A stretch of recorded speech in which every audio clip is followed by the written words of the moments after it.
안녕하세요. 저는 서울 성동구의 어느 동네에 살고 있는 여자입니다.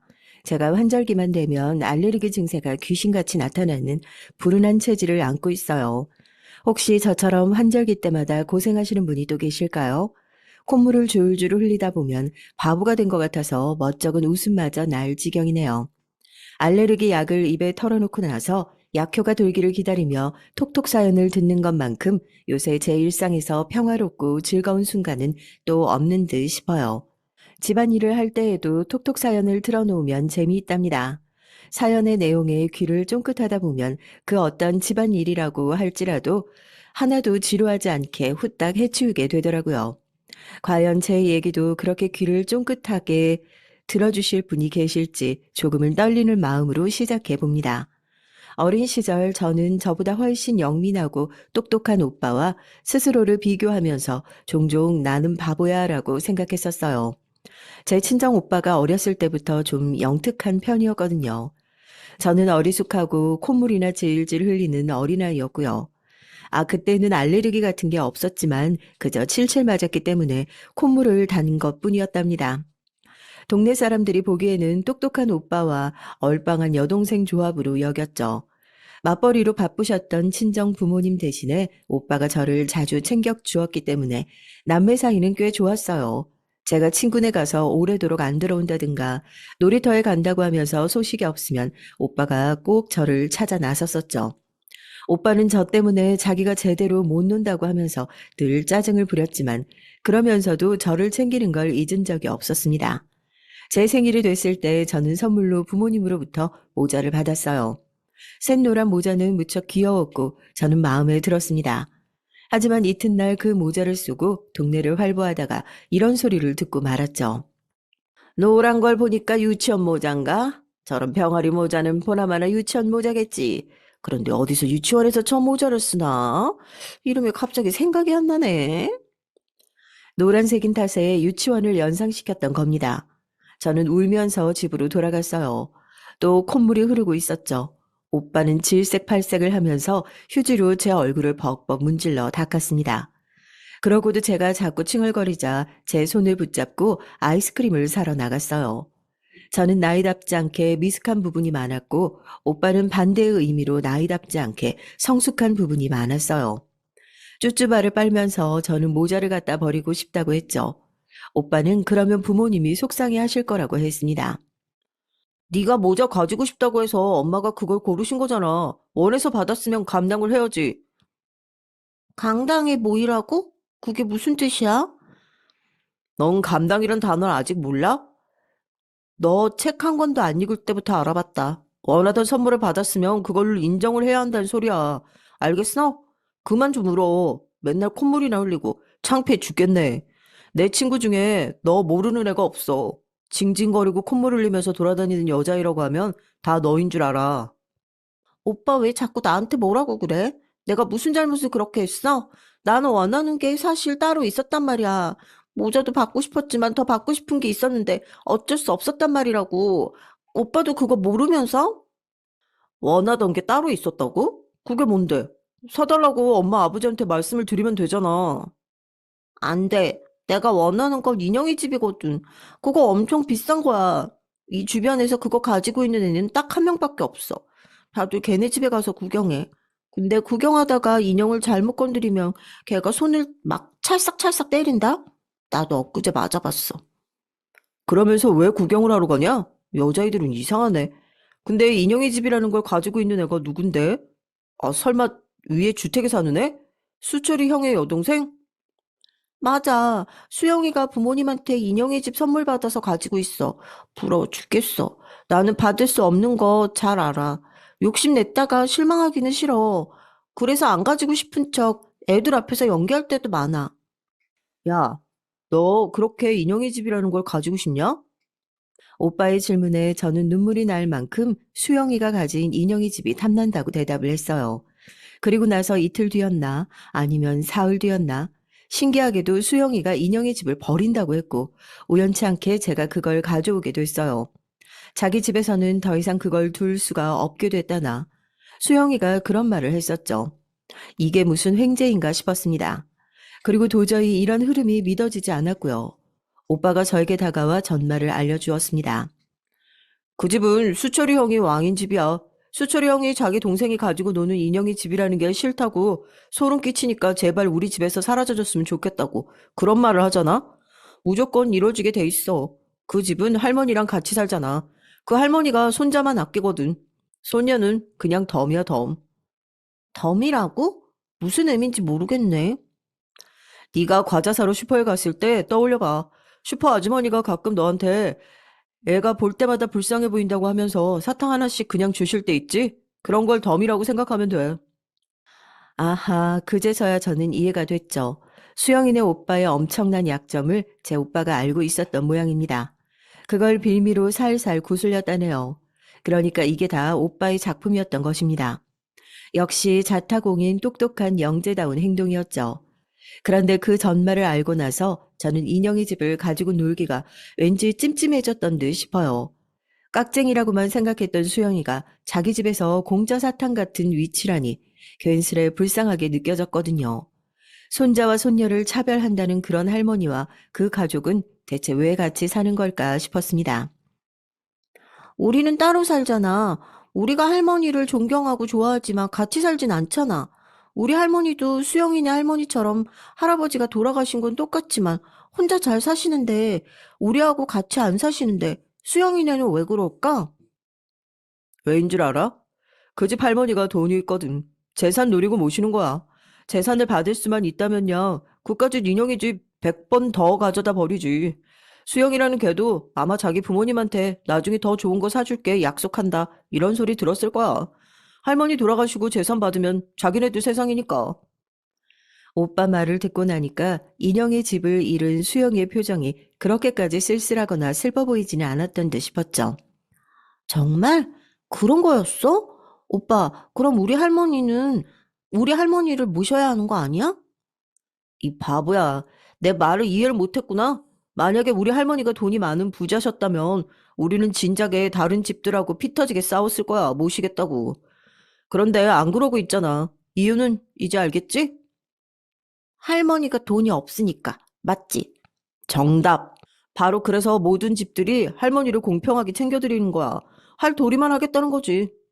와, 내가 정답을 맞췄다. 신난다. 저는 웃으며 만세를 했습니다. 그러다가 본능적으로 이게 아닌데 싶은 기분이 들어서 스르르 팔을 내렸죠. 할머니가 부자가 아니라서 자식들이 앞다퉈 모시겠다고 할 일이 없다는 게 왠지 좋고 신이 나는 일이 아닌 것 같더라고요. 조용히 인형의 집이나 가지고 놀았죠. 부모님은 바쁘셔서 인형의 집이 제 손에 들어온 과정까지 궁금해하지 않으셨습니다. 친구가 이제 안 가지고 논다고 해서 가져왔다는 저의 간단한 설명에 금세 납득을 하셨죠. 저희 집은 결코 유복하다고 할 수는 없었으나 궁핍하다고는 더더욱 할 수 없었어요. 그럭저럭 잘 사는 형편이었습니다. 그런데 왜 부모님이 맞벌이에 열을 올리시며 그 바람에 오빠가 공부도 하고 친구들하고 놀기도 하면서 저까지 신경 써야 하는지 이해가 가지 않았죠. 저희 집보다 딱 봐도 많이 못 사는 친구들 집에 놀러가 봐도 가끔 그 친구의 어머님이 저를 맞아주고는 하셨거든요. 저희 엄마처럼 규칙적으로 아이 직장을 다니시는 경우를 잘 보지 못했어요. 게다가 아버지는 꽤 괜찮은 직장에 다니고 계셨어요. 당시에 그 일대에서는 그래도 아버지가 다니셨던 직장의 이름을 대면 사람들의 입에서 오, 거기라는 반응이 나올 정도였거든요.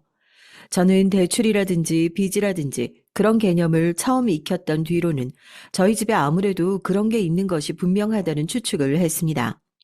인형의 집 같은 값비싼 선물을 받고 싶다고 말을 하지 않기를 잘했다는 생각을 새삼 했었고요.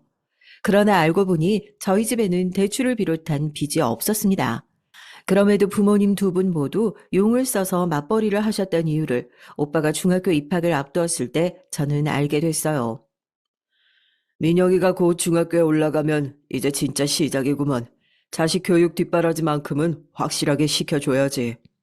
자식 새끼들을 위해서 절대 게으름을 피우지 말고 한 살이라도 젊을 때 더 열심히 해서 한 푼이라도 더 모아두자고 우리가 그렇게 맹세인지 다짐인지를 했던 게 엊그제 같은데 그게 벌써 5년 전 일이었네. 그래도 그때보다 우리 정말 착실하게 재산을 불린 것 같아. 그렇지? 그때 작정하고 결단 내리기를 잘했지. 우리 자식들한테 많은 것을 베풀어 줄 수 있는 부모는 못 되더라도 적어도 부족하게 베풀어 주지는 않겠다는 그 생각, 지킬 수 있어서 다행이야.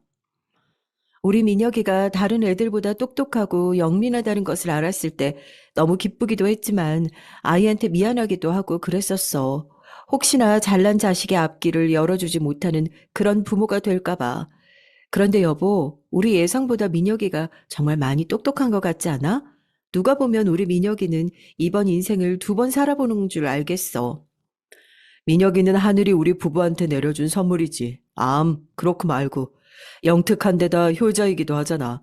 앞으로 민혁이가 원하는 대학을 들어가는 그날까지 우리가 또 열심히 뒷받침해 줄 일이 남았어. 분명히 민혁이라면 해낼 수 있을 거야. 그리고 우리 민주는, 아휴, 우리 딸 민주. 건강하기만 하면 됐지. 뭘 더 바래. 민혁이 녀석이 워낙 잘났잖아. 첫째가 그런 걸 다 가져가서 둘째는 그런 게 없이 태어난 거라고 그냥 그렇게 생각하자. 부모님은 자식들을 위해서 그렇게나 열심히 살아오셨던 것이었어요.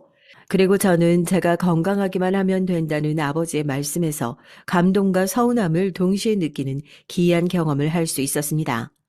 자식 사랑이 가득하신 그리고 책임감이 투철하신 부모님을 두었다는 게 저는 너무 행복하기도 했고요. 저보다 너무나도 잘난 오빠 때문에 또다시 이렇게 비교를 당하는 게 짜증이 나기도 했습니다. 학교에서 머리를 맞을 때마다 뇌세포가 죽어서 바보가 되는 거라는 그런 농담이 돌았거든요. 아이들이니까 주로 그런 일차원적인 농담을 즐겼던 것이죠. 저는 그것을 진지하게 받아들였고 중학교 입학을 앞두고 있던 오빠의 머리를 후려 갈겼습니다. 이렇게 하면 나하고 머리가 비슷해지겠지? 뇌세포가 많이 죽어야 오빠가 나하고 비슷해질 텐데 이걸로 많이 죽었으려나? 저는 기대에 차서 오빠를 바라봤어요. 뒤통수를 얻어맞은 오빠는 얼이 빠져 있었습니다. 표정이 바보 같았고 저는 제가 성공한 것 같아서 환하게 웃었죠. 하지만 뒤통수를 손으로 문지르고 있던 오빠를 바라보는 다른 시선들은 경악에 차 있었어요. 하필 그 자리는 외가 식구들이 모여있던 식사 자리였던 것입니다. 저는 그런 걸 따로 재고할 만큼 눈치와 머리가 좋지 못한 아이였었죠. 민주야, 너 갑자기 네 오빠 머리는 왜 때려? 엄마가 당황해서 외치셨어요. 그 옆에서 아버지의 표정은 아주 어두웠죠. 외삼촌과 외숙모는 저를 향해 혀를 끌끌 차고 계셨습니다. 가족끼리 모이는 게 귀찮아 미칠 지경이셨던 이모는 그저 하품을 크게 날리고 계시는 중이었고요. 그리고 마지막으로 외할머니께서 저를 빤히 바라보셨습니다. 우리 민주는 아주 왈가닥이구나. 오빠를 무시해도 정도가 있지. 네? 아니에요. 오빠를 무시해서 그런 거 아니에요. 아니면 왜 오빠 머리를 때렸어? 그건 오빠가 너무 똑똑해서 그랬어요. 저는 똑똑하지 못한데 오빠는 너무 똑똑하고 원래도 똑똑한데 자꾸만 더 똑똑해져요. 그래서 저랑 멀어지고 있어요. 머리를 때리면 뇌세포가 죽어서 그만큼 바보가 되는 거라고 학교에서 애들이 막 떠들었어요. 그래서 오빠가 머리를 맞으면 뇌세포가 죽을 거라고 생각했죠. 사람의 뇌에 모르기는 몰라도 뇌세포가 얼마나 많이 있는 줄 아니? 그걸로 어떻게 바보가 되겠어? 아, 그래서 계속 때릴 생각이었어요. 지금 때리고 내일 때리고 다음 주에 또 때리고 그러다 보면 언젠가 오빠가 저랑 비슷해지지 않을까요? 그쵸, 할머니? 그거 참 일리가 있구나. 그런데 민주야, 너는 네 오빠의 머리를 때려서 바보로 만들 생각을 하면서 네가 공부를 해서 오빠처럼 똑똑해질 생각은 안 해봤나 보구나. 왜 그랬을까? 민주가 왜 그런 생각은 못했을까? 외할머니의 말씀에 저는 꿀먹은 벙어리가 되고 말았습니다. 반박을 할 엄두가 안 났어요. 사실은 대답 자체를 할 엄두조차 안 났었죠. 왜냐하면 외할머니께서 제 허를 찌르셨기 때문입니다. 저는 그런 식으로 생각을 못 해봤거든요. 같이 바보가 되면 더 이상 비교를 안 당하고 오빠하고도 더 재밌게 놀 수 있을 거라는 생각만 해봤지. 같이 똑똑해진다거나 그런 쪽으로는 생각을 전혀 못 해봤어요. 제가 자타공인 얼빵한 아이이긴 했어도 염치가 아예 없진 않았기 때문에 부끄러움을 알았습니다. 얼굴이 뜨거워져서 고개를 푹 숙였죠. 이모가 지루하다며 일부러 하품을 크게 하는 소리가 들려왔고 외삼촌과 외숙모가 실없는 농담을 내뱉는 소리도 들려오는 가운데 부모님이 외할머니께 제가 장난기가 많고 너무 활발해서 그런 거라는 변명을 열심히 하시는 소리도 들려왔습니다. 그리고 옆에서 오빠가 제 뒤통수를 쓰다듬어 주었어요. 사람 머리는 이렇게 잘 만져주기만 해야 돼. 함부로 때리면 안 돼. 알았어? 알았어. 미안해, 오빠. 내가 잘못했어. 머리를 때리는 게 얼마나 위험한 행동인데. 네가 가볍게 생각하고 그러면 안 되는 거야. 내가 머리를 맞아서 망정이지. 네가 맞았다고 생각해봐. 가뜩이나 너는 얼빵한데 머리 맞고 나서 더 얼빵해지면 어떡해? 그러면 우리 동네 공식 바보가 되는 수가 있어. 에이씨, 나 바보 아니야. 나 바보 안 될 거야. 제가 칭얼거리며 고개를 들었고 그 순간 이쪽을 보고 계시던 외할머니와 눈이 마주쳤습니다. 이상하게 엄청난 카리스마가 느껴졌어요. 외할아버지께서는 병중에 계셨고 외할머니께서는 뭐든지 적당해 보이셨던 분이셨거든요. 경기도 변두리의 작은 마을에 살고 계셨고요. 그곳에 놀러 가면 정겨운 자연 풍경이 눈에 가득 들어와서 시간을 보내기가 좋았습니다. 그런 곳에 사시는 만큼의 딱 그 정도의 기운을 가지고 계신 분인 줄로만 알았는데 그날 마주했던 외할머니의 모습은 어딘가 낯설었죠. 그런데 오빠도 그걸 똑같이 느꼈더라고요. 외할머니 말이야. 뭔가 달라 보였어. 그렇지. 원래 그렇게 외할머니가 고요한 카리스마를 내뿜는 분이셨던 걸까? 아니, 원래 그런 분 아니셨는데 갑자기 다른 분 같았어. 내가 오빠 머리를 때리기 전까지는 원래 외할머니 같았는데 오빠가 머리를 맞고 나서부터 외할머니가 달라졌어. 제가 주절주절 내뱉은 말에 오빠는 골똘히 생각하는 표정이 됐습니다. 그리고 이튿날 저는 부모님께서 밤에 이런 대화를 나누시는 걸 들을 수 있었어요. 장모님의 민혁에 대해서 왜 따로 물어보시는 거지? 아주 상세하게 궁금해하시던데.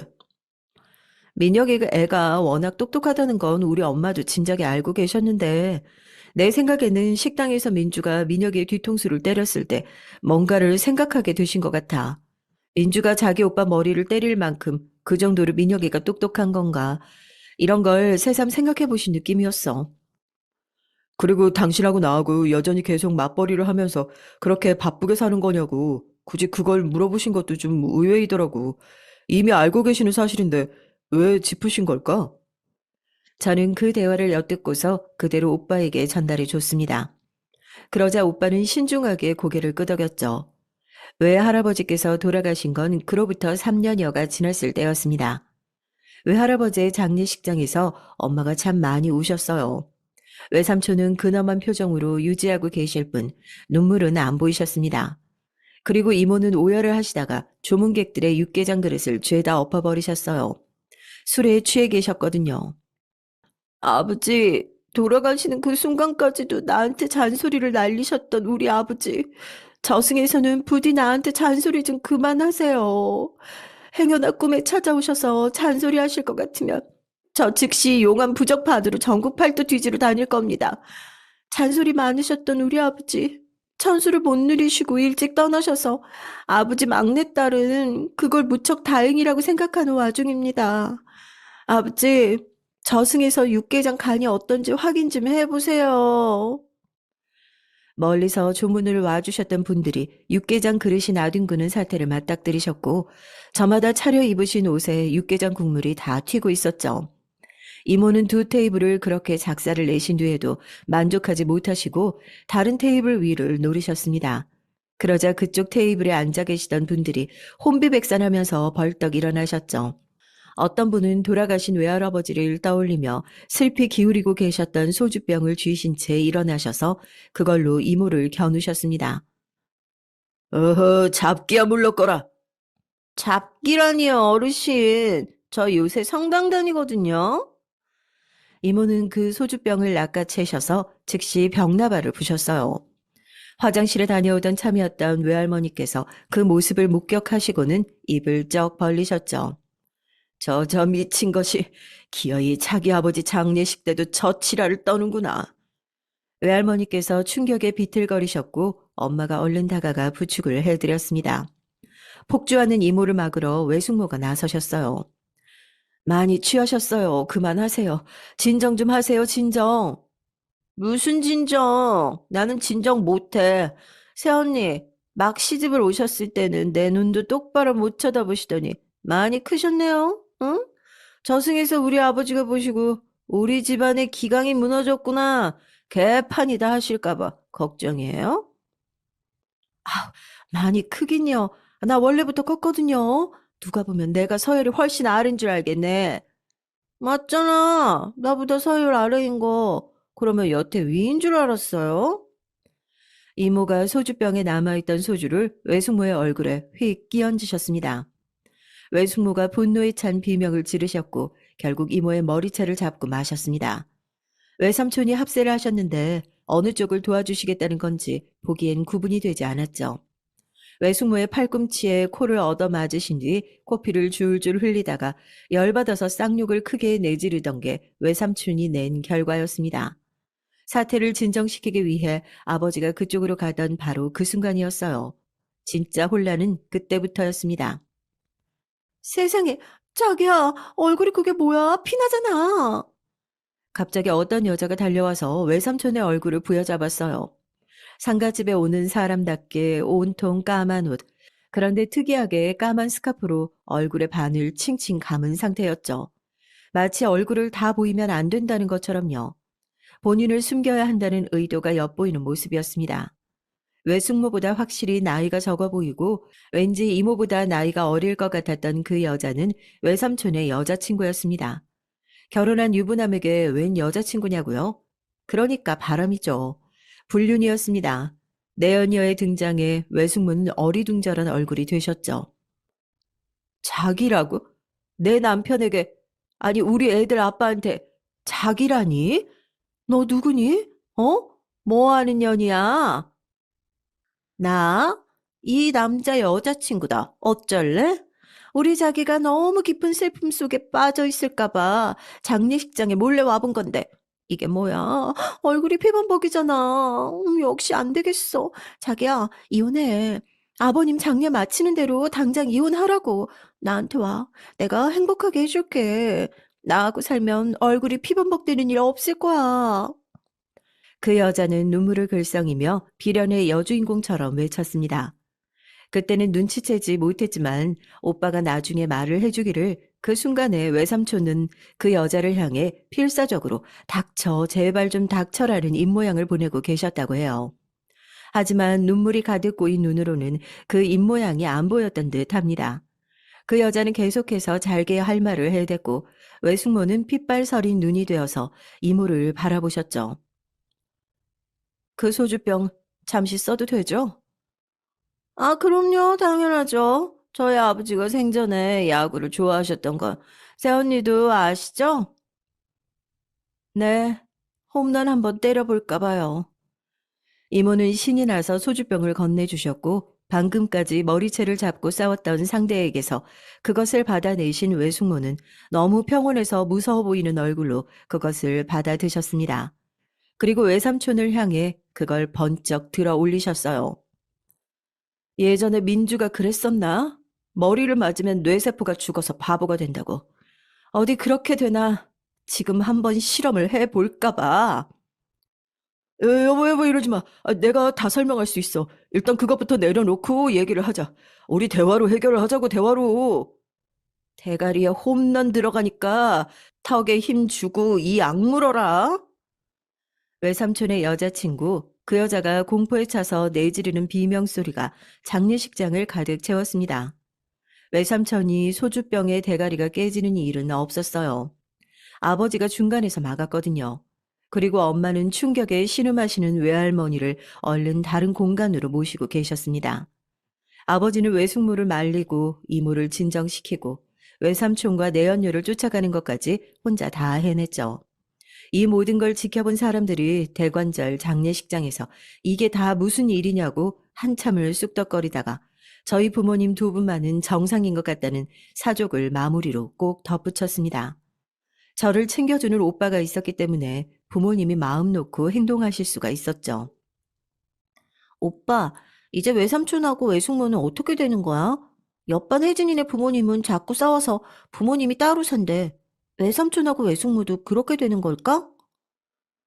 그렇게 결정하는 것도 쉬운 일은 아니야. 내 생각에는 일단은 외숙모가 참으실 것 같다. 외삼촌의 뇌세포를 없애버리려고 하셨는데도 참으신다고? 그래도 결국 참으실 거야. 외삼촌이 용서를 구하실 것 같거든. 근데 만약 이런 상황이 또 반복되면 그때는 두 분이 이혼하시겠지. 오빠의 예측은 정확히 들어맞았습니다. 소주병 홈런을 노리셨던 외숙모이셨지만 그래도 외삼촌을 용서해 주셨어요. 바람난 유부남의 부친상에도 당돌하게 모습을 드러냈던 그 이상한 내연녀와 외삼촌이 깔끔하게 정리를 하겠다고 맹세를 했거든요. 하지만 두 번 다시 바람을 안 피우겠다는 맹세까지는 안 하셨던 모양이에요. 몇 년 뒤 외삼촌은 또 바람을 피우셨어요. 그때는 걸리셨을 때 외삼촌이 되려 역성을 내셨죠. 소주병으로 자기 남편의 머리를 치려던 사람한테 내가 어떻게 실망을 안 했겠어? 참하고 차분하고 순종적이고 얌전한 여자한테 내가 어떻게 눈이 안 돌아갈 수 있겠냐고. 그러니까 내 바람에는 당신의 탓도 들어있다는 거야. 그러자 열이 받을 대로 받으신 외숙모께서는 이튿날 돈이 될 만한 모든 것들을 챙겨서 집을 나가셨습니다. 바람을 피운 것도 모자라 적반하장인 남편, 통제불능의 두 자식을 뒤로 한 채 떠나셨던 거예요. 외삼촌은 뒷목을 잡고 거품을 무셨고요. 외할머니께서는 외삼촌과 외숙모 두 분 모두에게 크나큰 실망을 했다는 감상을 숨기지 않으셨습니다. 둘 다 똑같다. 책임감, 의무, 이런 것들을 몰라. 아무리 자기들끼리 지지고 볶고 싸우고 나발을 떨어도 자식들 생각은 했어야지. 부모가 그 모양이니 그 밑에 자식들이 제멋대로 자라났지. 우리 영감이 괜히 장남이 못마땅하다. 맏며느리도 신통치 않다. 그런 소리를 입에 달았던 게 아니었어. 진작에 정확히 꿰뚫어 본 거였지. 당신의 가슴을 치면서 분노하셨죠. 외삼촌이 바람이 나서 그쪽이 파탄 났다면 이쪽의 경우에도 같지만 달랐습니다. 이게 무슨 얘기냐면 이모는 몇 번이나 결혼을 하려다 마시고 이걸 반복하셔서 결국 나이가 차고 차도록 시집을 못 가신 분이었는데요. 한마디로 노처녀이셨죠. 마흔이셨고요. 그러신 분이 남자를 만났는데 그게 유부남이었습니다. 그 유부남의 부인과 모친이 화가 머리끝까지 난 채로 이모에게 들이닥쳤고요. 그때 이모는 처음으로 그 남자가 유부남인 것을 알게 되셨어요. 여기까지 보면 이모는 피해자셨죠. 하지만 문제는 지금부터였습니다. 본인에게 따지고 드는 유부남의 부인과 모친을 보며 이모가 참지 못하신 거예요. 어디서 삿대질을 하고 난리예요? 이러다가 사람 한 대 치겠어? 가정에 있는 남자를 들쑤셔 놨으면 이 정도는 각오를 하셨어야지. 각오는 너나 많이 하세요. 나한테 쥐어 터질 각오 되어 있지? 뭐라고? 이거 완전히 정신이 나간 여자 아니야. 각오가 안 되어 있어도 어쩔 수 없어. 내 주먹은 이미 준비가 다 되어 있으니까. 이모는 유부남의 부인을 때려버렸어요.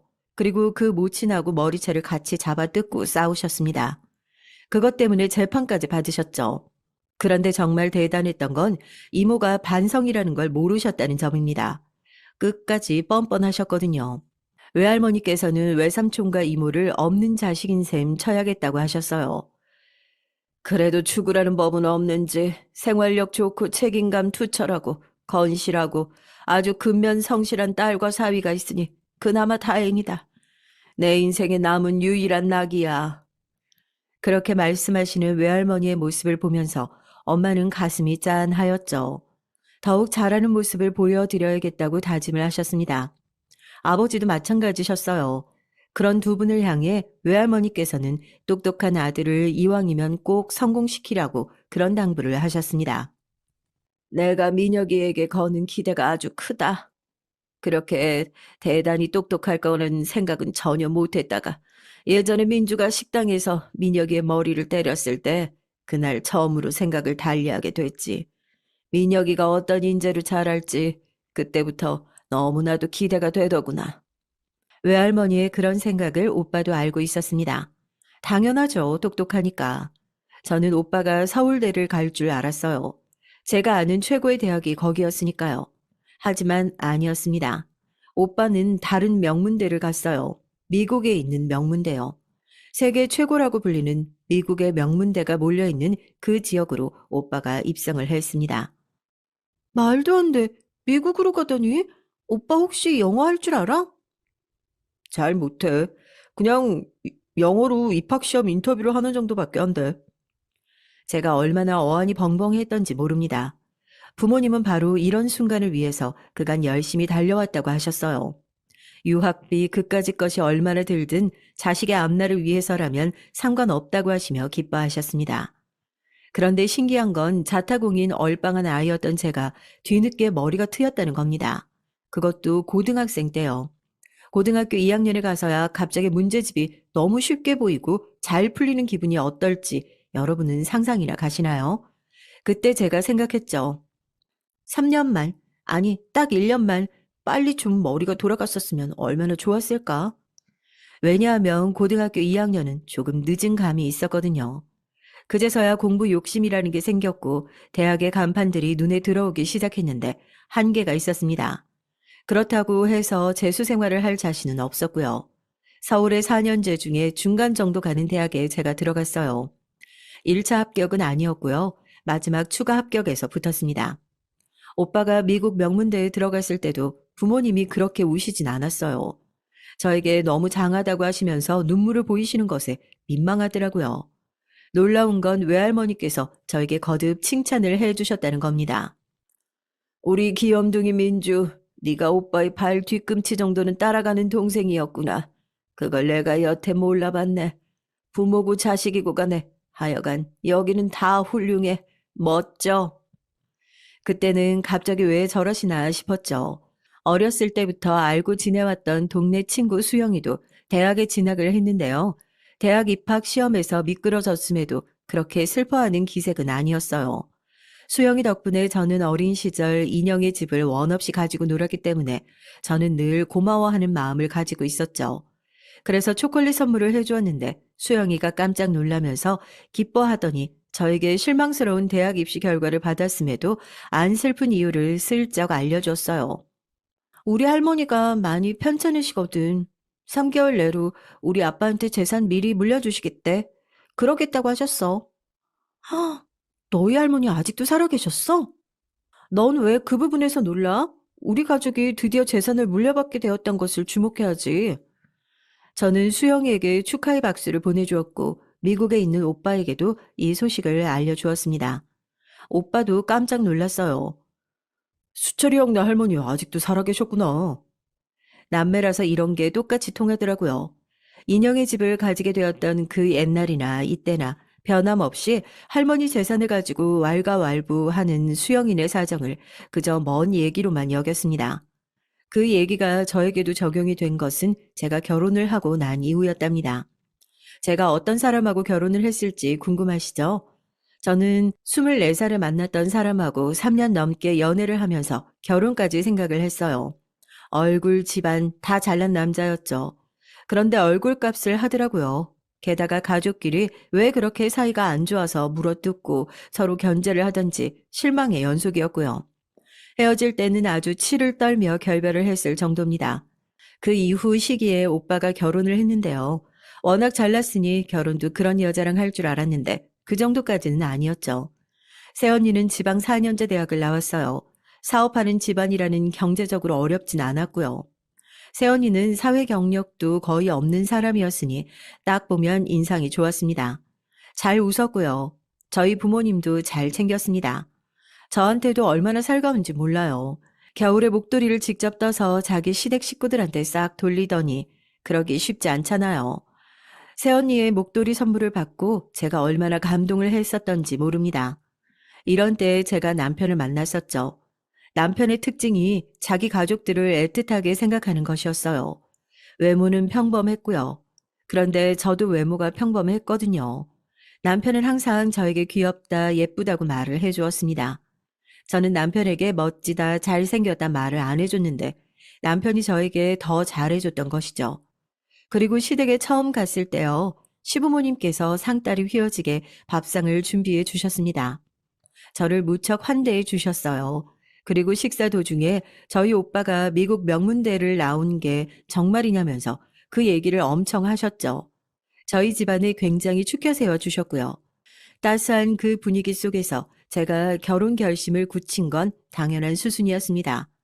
부모님께 죄송하게도 두 분이 워낙 열심히 치열하게 사셨던 덕에 저는 사회생활을 변변치 않게 하면서도 따로 돈 나갈 일이 없었거든요. 돈은 잘 모을 수 있었습니다. 부모님께서 저에게 손을 일절 안 벌리셨고요. 용돈을 전혀 안 받으려고 하셨거든요. 제가 번 것은 오롯이 제가 다 모으고 쓰기를 원하셨어요. 돈 아까운 줄 모르고 쓰고 싶지는 않아서 다 모았습니다. 두 분은 내가 챙길 테니까 너는 네 앞가림 잘하고 살기나 하면 돼. 도움 필요하면 언제든지 얘기하고. 알았지? 오빠 항상 고마워.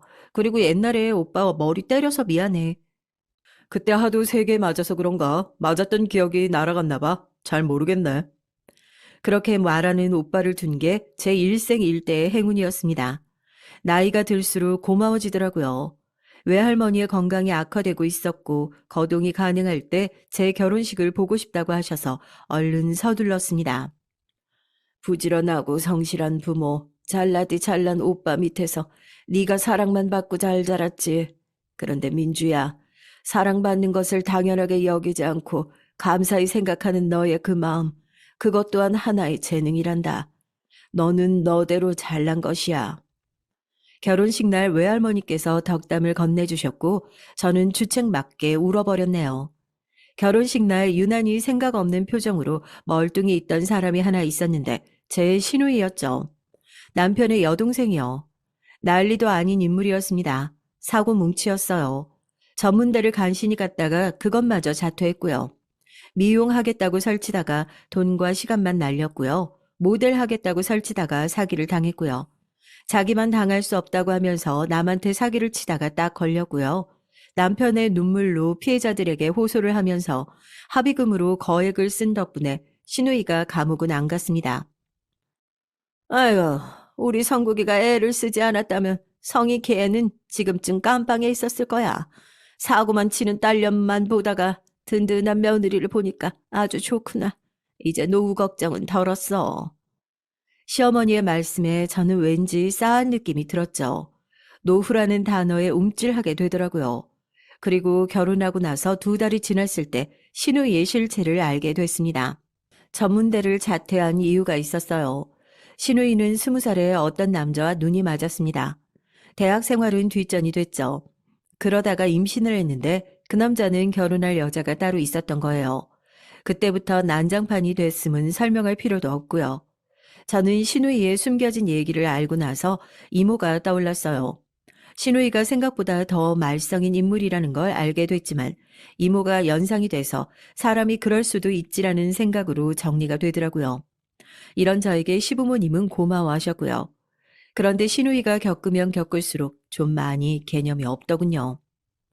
명품백 하나 사주세요. 신혼여행 갔다가 명품백 사오는 건 기본인데 그때 명품 화장품만 사다 주셔서 실망했잖아요. 너무 당당한 태도에 저는 말문이 막혔죠. 직접 상대하기도 싫어서 남편에게 얘기를 했고요. 당황한 남편이 따끔하게 여동생을 혼냈다고 했습니다. 그래놓고서 며칠 뒤에 자기 여동생을 혼낸 게 가슴이 아프다는 소감을 밝혔어요.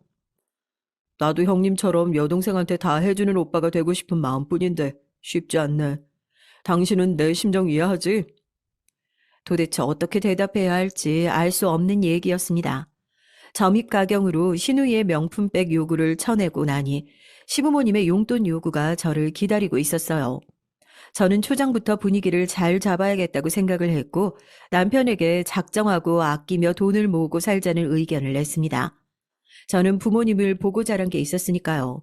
저희 부부가 신혼집을 운 좋게 정말 저렴하게 반전세로 구했는데요. 이 기간 동안 이 악물고 돈을 모아보자고 그랬어요. 남편은 동의를 했죠. 저를 믿고 따르겠다고 했고요. 그래서 저도 남편을 믿었습니다. 하지만 시부모님의 씀씀이가 점점 심상치 않은 게 눈에 보여서 신경이 쓰였어요. 대체 뭘 믿고 자꾸만 뭘 사들이시고 놀러 가시는 건지 의아했죠. 백수인 신우이는 여태 미용을 배운 게 있으니까 고급 샵에 들어가서 일을 할 거라고 했고요. 알았으니 제발 좀 그렇게 해보라고 했습니다. 하지만 샵에 취직됐다는 얘기가 들려오진 않았죠. 그러던 때 외할머니께서 당신의 마지막을 예감하시고는 저희 가족을 한데 부르셨습니다. 그리고 자식들에게 놀라운 사실을 밝혔어요. 재산 아직도 정신 못 차린 큰 놈한테 안 주련다. 죽어도 정신 못 차릴 작은 년한테도 안 주련다. 여차하면 나는 재산을 사회에 뿌리고 갈 생각까지 했었단다. 그게 우리 영감의 뜻이기도 했거든. 얼떨결에 사들였던 땅이 큰 돈을 벌어다 준 것이 있었으니 그러는 편이 좋겠다고 여겼지만 하지만 너희를 보며 나는 그 생각을 고쳐 먹은 지 오래였단다. 진작에 재산을 안겨주고 싶기도 했지만 너희 가족 힘으로 멋지게 살아가는 모습을 그대로 더 지켜보고 싶은 욕심 때문에 이날까지 질질 끌어오게 됐구나. 이 늙은이를 이해해다오. 외할머니께서 말씀하신 그 재산은 무려 100억에 달하는 거였습니다. 괜히 외할머니로부터 묘한 카리스마가 느껴졌던 게 아니었던 겁니다. 엄청난 자산가이셨어요. 저희 가족 진짜 기절할 뻔했습니다. 그 정도로 놀랐어요. 남편에게도 저의 얼떨떨한 심정을 밝혔었죠.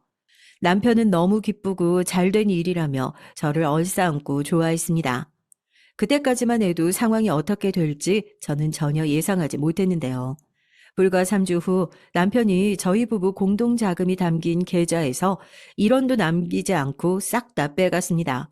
그걸로 시누이한테 가게를 차려줬어요.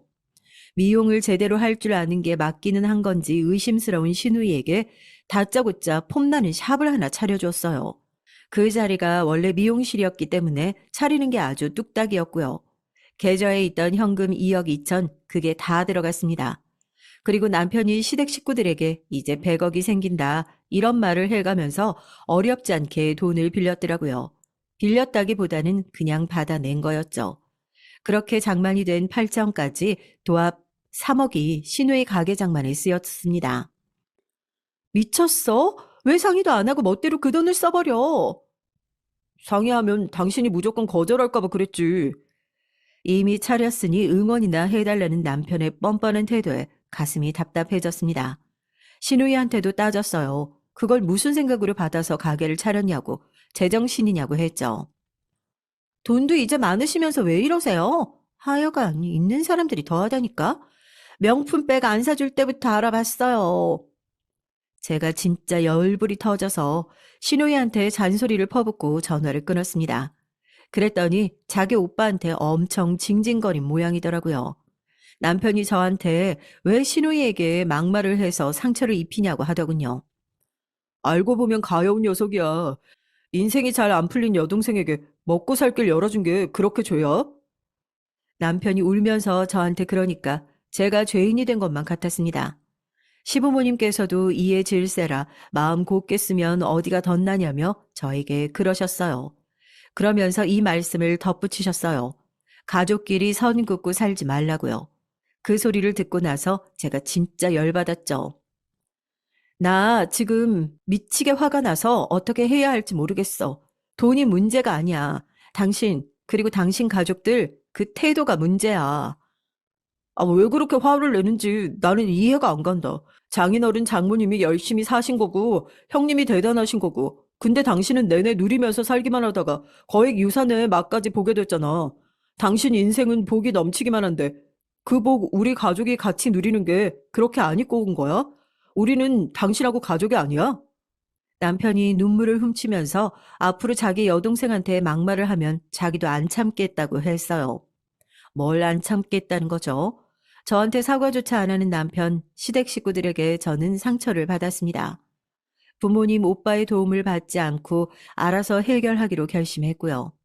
남편이 부부 공동으로 돈을 쏟아붓고 있었던 계좌를 멋대로 건드려서 돈 다 빼간 거, 상의 없이 돈 다 쓴 거, 아나무인으로 나오는 시댁 식구들의 태도, 이런 것들을 전부 증거로 정리해서 차곡차곡 모았습니다.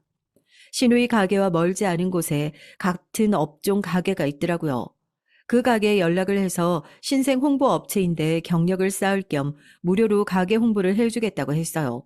그리고 진짜 홍보는 전문 업체에게 돈을 주고 맡겼고요. 역시나 실력이 없었던 신우이의 가게는 3억이 들어간 만큼 위치도 좋았고 인테리어만 예뻤지 요란한 빈수레였습니다. 경쟁 업체가 홍보라는 날개를 달고 날아오르자마자 힘 한 번 못 써보고 신우이의 가게는 고꾸라졌어요. 남편에게는 진작 이혼을 선언했고요. 본인은 이혼당할 만큼 잘못하지 않았다며 당당하게 구는 남편 때문에 한숨이 나왔습니다. 시부모님께서는 그제야 조금 정신이 드시는 듯 저에게 사과를 하셨지만 많이 늦은 감이 있었죠. 저 하나 믿고서 시댁에 별거를 다 새로 사들이셨더라고요. 멀쩡한 냉장고는 왜 바꾸신 건지, 최신 안마기계는 왜 사신 건지, 게다가 소파까지 새로 사신 것에 기가 막혔습니다. 그거 다 카드 빚이었고요. 남편의 카드였죠. 그것들 다 그대로 다달이 감당해야 하는 큰 부담으로 시댁에 남았습니다. 저는 남편과 이혼을 해냈어요. 변호사 선임까지 저 혼자 알아봐서 다 했었고요. 그렇게 이혼을 하고 나니까 왜 뿌듯했던지 모를 일입니다. 잘했다, 내 동생. 나보다 똑똑하다. 이런 걸로 저를 칭찬해주는 오빠가 있어서 새삼 든든했네요. 부모님도 저를 전혀 나무라지 않으셨고 인생에 쓴 경험도 한번 해봤으니 앞으로는 더 잘 해낼 것이라며 되려 다독여 주셨습니다. 이런 가족의 막내로 태어나서 살아온 게 너무 감사했고요. 돌아가신 외할머니의 말씀처럼 감사할 줄 아는 것이 저의 재능이라 여기며 더욱 감사한 마음을 품고 사는 사람이 되겠다는 다짐을 했습니다. 저에게 이혼을 당한 전 남편 놈은 빚을 갚으며 허덕이다가 후회로 몸부림쳤죠. 내가 미쳤지. 내가 돌았지. 황금알을 낳는 거위에 배를 갈라버리는 나 같은 미친놈도 세상에 또 있을까?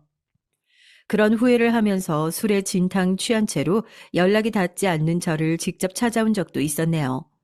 조금의 미련도 남아있지 않은 저의 무미건조한 표정을 보고 전 남편 놈은 꺼이꺼이 울면서 억지로 발길을 돌린 바 있었답니다. 몇 달이 더 지나서 전 남편 놈이 자기 가족들하고 연락을 싹 끊고 멀리 이사까지 가버렸다는 후문이 들려왔는데요. 돈 문제 때문이었을지 아니면 감정적으로 크게 다투기라도 했던 것인지 그 이유가 내심 궁금하더라고요. 여러분들의 추측은 어떤가요?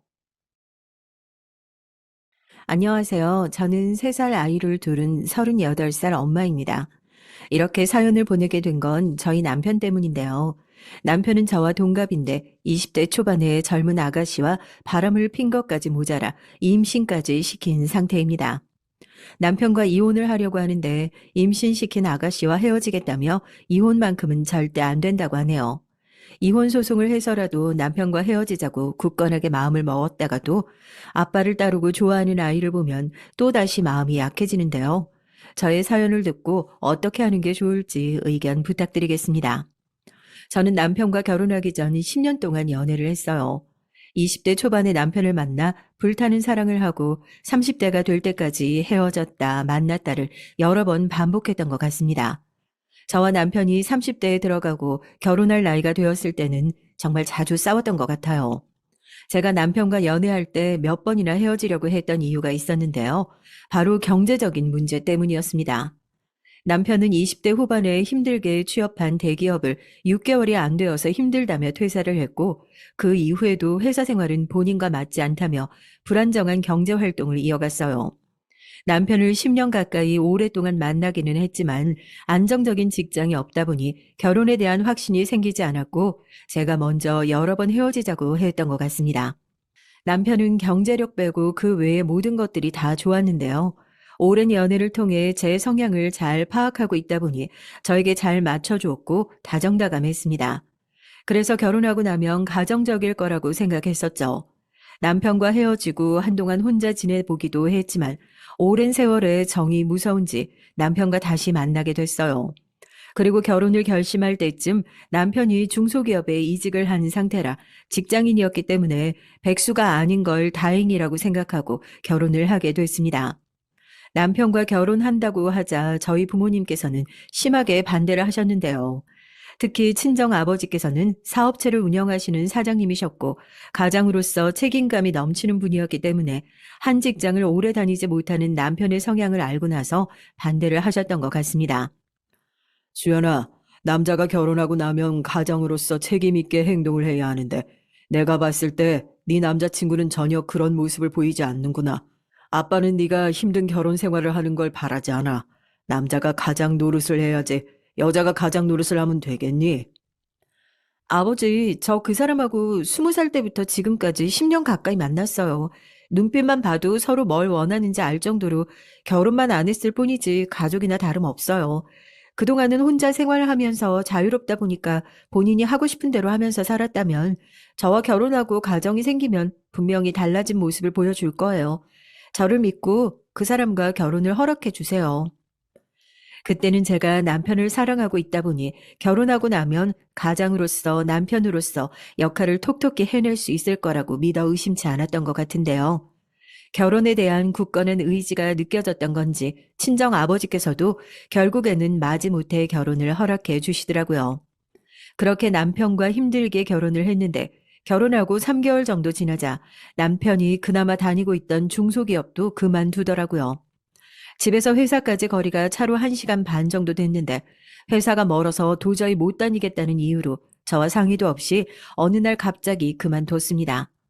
처음에 회사를 그만두었다고 당당하게 얘기하는데 정말 어이가 없더군요. 여보, 나 내일부터 회사 출근 안 하기로 했어. 집에서 너무 멀어서 체력적으로 힘들기도 하고 6개월 동안 회사 다녀보니까 별로더라고. 직원도 많지도 않고 1, 2년 내에 망할 것 같아서 그냥 내가 먼저 그만둔다고 말해버렸어. 잘했지? 주말 내내 아무 말도 없다가 갑자기 무슨 뚱딴지 같은 소리야. 회사 다닌 지 얼마나 됐다고 지금 그만둔다는 거야? 우리 아버지께서 결혼 전에 여보한테 얘기했던 거 잊었어? 결혼하고 나면 남자가 가장으로서 책임감을 가지고 집안을 이끌어야 한다고 하셨잖아. 우리 아버지하고 남자 대 남자로 약속했던 거 결혼하고 3개월 만에 회사를 그만둔다는 게 말이 된다고 생각해? 남편은 회사를 그만둔 게 뭐가 그리 당당한 건지 제가 화를 내는 게 이해가 안 간다는 표정으로 얘기를 하더라고요. 내가 다니는 회사고 내가 마음에 안 들어서 그만두겠다고 하는데 당신이 무슨 상관이야? 내가 앞으로 회사 생활 안 한다고 한 것도 아니고 새로운 곳으로 취업하면 되는 거잖아. 내가 회사 다니는 게 힘들어서 그만둔다고 하면 여보야말로 나를 안쓰러워하고 이해해줘야 하는 거 아니야? 남편은 제가 본인을 100번 이해해 주기를 바랬는데요. 곰곰이 생각해보니 남편이 다니던 회사가 경영 사정이 안 좋아지는 바람에 남편이 월급을 제대로 못 받는 상황이었다고 그런 회사를 다니는 게 남편 입장에서는 심적으로 힘들 수도 있겠다 싶더라고요. 그래서 이번에는 남편을 이해해 주자고 마음 먹었습니다. 그런데 한 달이 지나고 2달이 지나고 남편이 아무 일도 하지 않고 집에서 빈둥거리니 너무 한심해서 도저히 못 봐주겠더라고요.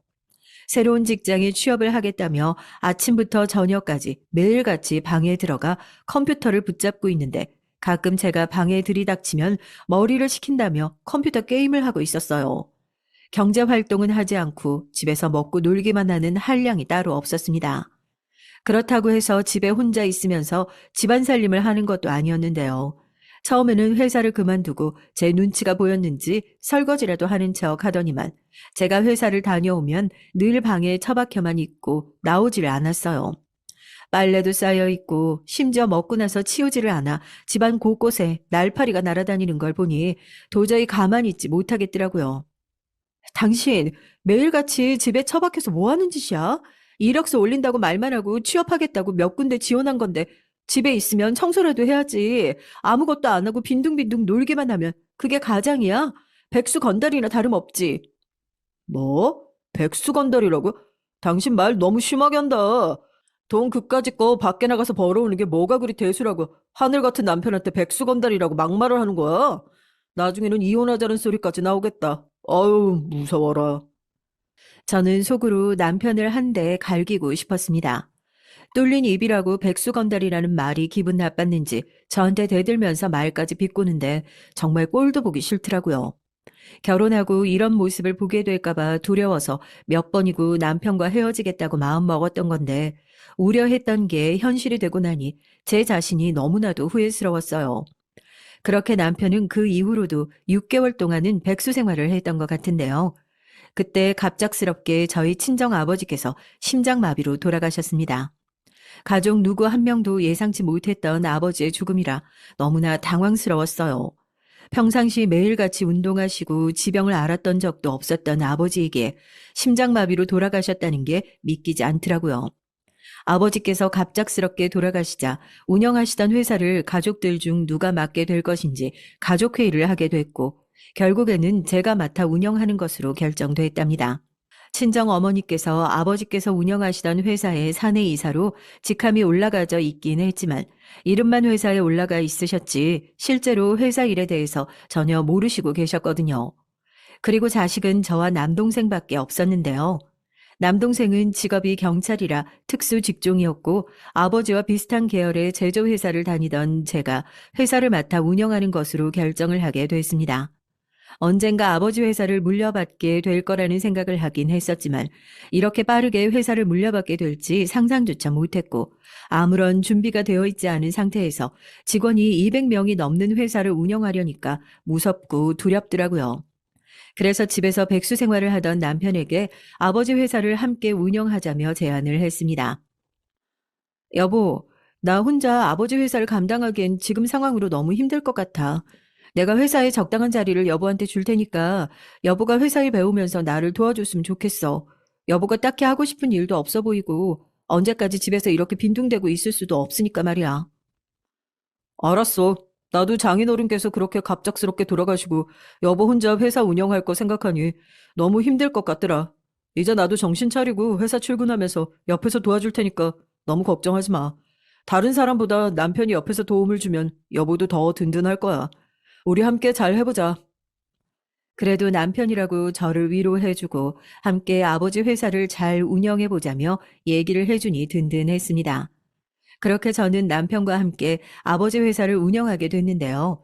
이번만큼은 남편도 저에게 든든한 지원군이 되어주고 싶었는지 아버지 회사 일을 배우면서 힘들다는 말 한마디 없이 3년 넘게 성실하게 회사를 다니더라고요. 그리고 남편이 좀 더 저한테 힘을 실어주면 좋을 것 같다는 생각에 3년이 지나고 남편을 과장해서 이사로 승진시켜 줬어요. 남편도 이사로 승진되고 3년 동안 회사에서 애쓴 보람이 있었는지 좋아하더라고요. 여보, 이번에 승진할 때 여보가 힘 좀 많이 썼다며? 직원들이 내가 남편인 거 뻔히 아는데 나만 이렇게 특별 대우 해줬다고 뒤에서 욕하는 거 아닌지 모르겠어. 그래도 여보가 나 승진시켜준 만큼 앞으로 더 열심히 회사에 보탬이 될 테니까 믿어줘. 그래, 여보가 그동안 많이 힘들었을 텐데 엉덩이 붙이고 오랫동안 회사 다녀준 덕분에 나한테 큰 힘 됐어. 그것에 대한 보상이니까 앞으로도 잘 부탁할게. 저는 그렇게 남편과 함께 앞으로도 아버지 회사를 잘 운영할 수 있을 거라고 기대를 했고 남편이 이제는 마음을 잡고 회사를 다니는 것 같아 마음이 놓였습니다. 그런데 이사로 승진하고 나니 남편이 슬슬 태도가 돌변하더라고요. 평상시 운동도 잘 하지 않던 사람이 어느 날 퇴근하고 테니스 동호회 모임에 들어가 운동을 하고 오겠다고 얘기를 했어요. 여보, 나 이제 회사 퇴근하고 나면 건강 생각해서 운동 좀 하려고. 회사에 앉아만 있으면 좀이 쑤시기도 하고 살만 찌는 것 같아서 살도 좀 뺄 겸 테니스 치러 다니려고 하는데 괜찮지? 저는 사실 남편이 운동을 하는 것에 반대하고 싶었는데요. 땀을 내고 운동을 하는 게 좋긴 하지만 평일에는 회사 퇴근이 저녁 7시 정도 되는데 끝나고 운동을 하고 집에 오면 너무 늦은 시간이 되는 것 같아서 달갑지는 않더라고요. 그래도 그동안 3년 동안 열심히 회사 일을 해준 것에 대한 보상으로 흔쾌히 운동을 허락해 주기로 마음먹고 얘기했습니다. 그래, 알았어. 이젠 우리도 30대 중반인데 운동하면서 건강도 챙겨야지. 그런데 여보도 알겠지만 내가 이제 35살이 넘어서 노산인 거 알지? 우리도 이제 아기 가져야 하는데 매일같이 운동한다고 너무 늦게 들어오면 안 돼. 알았지? 저는 사실 결혼하고 2번 정도 유산을 한 경험이 있었어요. 신혼 초에 1번, 아버지 회사를 맡게 되면서 1번, 그렇게 총 2번 유산을 경험하게 되면서 아이를 갖고 싶다는 마음이 더 깊어지더라고요. 남편도 저와 같은 마음이었는지 그 당시 서로 아기를 갖자며 열심히 노력하고 있었습니다. 남편은 테니스 운동을 시작하면서 삶의 활력소가 됐는지 운동을 하고 오면 항상 기분이 좋아 보이더라고요. 보통 평일에 2~3번 정도 테니스 동호회에 나갔는데 회사 퇴근 후 운동을 하고 오면 저녁 11시쯤이 됐고 집에 돌아오면 늦은 시간이긴 하지만 저녁을 먹었습니다. 집에 늦게 들어오면 본인이 알아서 저녁을 미리 챙겨 먹고 오면 좋으련만 밥은 꼭 집에서 먹더라고요. 때문에 저는 남편이 운동하고 늦게 들어올 때면 늦은 시간에 저녁을 챙겨주느라 정신이 없었던 것 같아요. 그렇게 남편이 운동을 시작한 지 5개월쯤 되었을까요? 남편이 열심히 운동을 시작한 덕분인지 저희에게 아기가 찾아왔습니다. 저는 이번만큼은 유산을 하고 싶지 않았고 남편과 상의해서 회사 일을 잠시 전문 경영인에게 맡겨뒀습니다. 산부인과에서는 제가 나이도 많은데 유산 경험까지 있으니 평상시 일상생활에서 무리하지 않게 조심하라고 했거든요. 때문에 거의 매일같이 앉아있거나 누워있거나 움직임을 최소화했던 것 같습니다. 임신 초기 때는 입덧 때문에 아무것도 못 먹고 금방이라도 쓰러질 것처럼 힘들었어요. 그래서 남편한테 더욱 의지를 하고 싶었는데 남편은 제 몸 상태는 안중에도 없었는지 임신하기 전과 마찬가지로 테니스를 치러 다니느라 정신이 없었어요. 내 남편이 맞나 싶어서 화가 났습니다. 여보, 내가 아이 낳을 때까지만 테니스 그만둬. 병원 와서도 나한테 조심하라고 했는데 여보가 이렇게 운동 다니느라 집에 늦게 들어오면 내가 정신적으로 육체적으로 힘들 것 같아서 그래. 내 말귀 충분히 알아들었지? 내가 운동 다니는 거랑 여보가 힘든 거랑 무슨 상관인데? 정말 이해가 안 가서 물어보는 거야. 여보는 그냥 집에서 편히 쉬면 되는 거잖아. 나는 평상시처럼 운동만 다녀오면 되는 거고. 여보가 정 그렇게 신경 쓰이면 내가 최대한 일찍 들어오려고 노력해 볼게. 남편은 운동하는 게 그렇게 좋은지 제가 싫다고 하는데도 구태여 운동을 다니겠다고 하더라고요. 남편과 말싸움을 하는 것마저도 신경 쓰이고 아이에게 스트레스를 물려줄 것 같아서 이번에는 제가 한 걸음 뒤로 물러서기로 했습니다. 알았어. 대신 운동 갈 때 저녁 10시 되기 이전에 꼭 들어와야 돼. 알았지? 그리고 저녁은 꼭 챙겨 먹고 와. 입덧 심해서 밤늦게 여보 밥 챙겨주는 것도 구역질 나고 힘들어. 남편은 저한테 간신히 운동에 대한 허락을 받고 알았다고 했습니다. 그렇게 서로 얘기한 지 얼마 지나지 않아서 하루는 남편이 운동을 갔다가 밤 12시가 다 돼서 들어왔어요. 저녁 10시가 되었는데도 들어오지 않자 남편한테 전화를 걸었는데 깜깜 무소식이더라고요. 혹시나 오는 길에 사고가 난 건 아닌지 이런저런 생각에 잠도 못 들고 걱정하고 있었는데요. 그때 마침 신경을 너무 많이 써서 그런지 헛구역질이 계속 나왔고 헛구역질을 참기 위해 베란다 창문을 열고 찬바람을 쐬며 남편을 한없이 기다리고 있었습니다. 그런데 밤 12시가 되어 남편이 술에 취한 채 집에 들어왔어요. 다행히 남편은 인사불성이 될 정도로 술을 마시진 않았지만 얼굴이 홍당무처럼 빨개져서 한 손에 검은색 봉투를 들고 저를 보며 웃으며 얘기했습니다. 마누라, 나 오래 기다리느라 많이 화났지? 여보 좋아하는 아이스크림 사왔으니까 기분 풀어요. 오늘 정말 일찍 들어오려고 했는데 동호회에 새로운 사람이 들어왔는데 글쎄 알고 보니까 내 중학교 동창이었지 뭐야. 정말 신기해서 서로 맥주 한잔하면서 이런저런 대화 나누다가 시간 가는 줄도 몰랐네. 그럼 나한테 전화 한 통이라도 주지 그랬어. 여보는 집에서 기다리는 아내 생각은 전혀 하지도 않는 거야? 내가 헛구역질 참아가면서 베란다에 앉아서 여보 기다리고 있는데 어떤 기분이었을 것 같아? 나랑 집에 일찍 들어오겠다고 굳건히 약속해놓고 어떻게 이럴 수가 있어? 남편은 제가 화를 내자 중학교 동창을 만나 기분이 좋았다가 저로 인해 기분이 잡쳤는지 표정이 굳어져서는 얘기했어요. 아, 왜 그런 일로 화를 내고 그래? 내가 방금 말했잖아. 중학교 동창을 오랜만에 만났다고.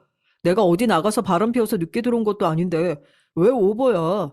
당신 이런 식으로 나한테 집착하는 거 의부증이야. 이놈의 집구석 정말 지긋지긋하다. 남편은 여자가 임신을 하고 나면 얼마나 예민한지 그리고 저와 같이 유산 경험이 있는 산모가 매일같이 앉거나 누워서 지내는 게 얼마나 힘든 일인지 전혀 이해해주지 못하더라고요. 도리어 저한테 의부증이냐며 따지고 드는데 어이가 없었습니다. 임신은 저 혼자 했나요?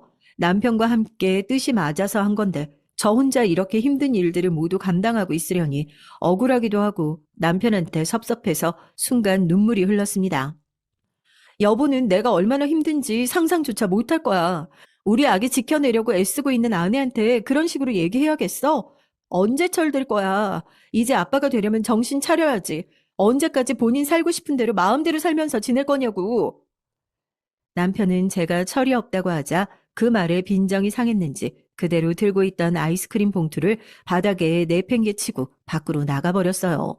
그렇게 다시 바로 집에 들어오지 않고 외박을 했습니다. 그 이후에도 임신 기간 동안에 남편과 이런저런 다툼이 잦았습니다. 특히 제가 만삭이 다 되었을 때 일이었어요. 임신 초기 때는 입덧으로 인해 잘 먹지도 못하고 도리어 살이 조금씩 빠졌었는데 임신 중기 때부터 입맛이 돌기 시작하더니 막달이 다 되어서 20kg나 찌게 되었는데요.